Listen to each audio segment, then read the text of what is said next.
এই যে অমূল্য ধন আমাদের দক্ষিণাঞ্চলের এই জিনিসটা এখন কিন্তু বিদেশে রপ্তানি করে প্রচুর বৈদেশিক মুদ্রা অর্জন করা হচ্ছে। এটা হচ্ছে কাঁকড়া। অনেকে চেনেন, অনেকে খেয়েছেন। একটু মানে বাঁধা আছে, কামড়াবে না, কিন্তু এর যে পায়ের যে এই যে নলি বলি আমরা, এই যে নখ আমাদের কিন্তু হাতে ফোটাই দিচ্ছে এবং খুব শক্তিশালী। আর এই কাঁকড়ার একটা বিষয় বলি, এই যে এই জিনিসটা দেখছেন, কাঁকড়ার সবচেয়ে দুর্বল পয়েন্ট হচ্ছে এইটা একদম একটা ফুলের পাতার মতো।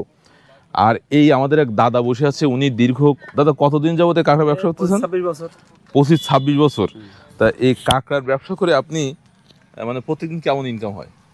500, 400, 300 প্রায় হয়। তা মোটামুটি আপনার ছেলেও মনে হয় কাঁকড়ার ব্যবসা করে? ছেলেও, আমার ভাই ছেলে ব্যবসা করে, আমার ছেলে লেখাপড়া করে। ও, আপনার ছেলে লেখাপড়া করে, আপনার ভাই ছেলে কাঁকড়া ব্যবসা করে। এই কাঁকড়া, এটা তো মদ্দা কাঁকড়া, মানে পুরুষ কাঁকড়া। এটার দাম কত? ওটার দাম 110 টাকা থেকে 120 টাকা একটা। এই পুরুষ কাঁকড়া কেজি কত? ওইরকম 550 টাকা দাম এখন কেজি। কোনো মেয়ে কাঁকড়া আছে? মেয়ে কাঁকড়া ছিল কিন্তু বিক্রি হয়ে গেছে টাকা। মেয়ে কাঁকড়ার হচ্ছে দাম বেশি। হ্যাঁ, দাম। তার কারণ হচ্ছে মেয়ে কাঁকড়ার গিলুটা একটু বেশি থাকে এবং স্বাদ বেশি। আমাদের এই দক্ষিণ অঞ্চলের বাগদা চিংড়ার পাশাপাশি কাঁকড়ার চাষ এখন অনেকটা জনপ্রিয়।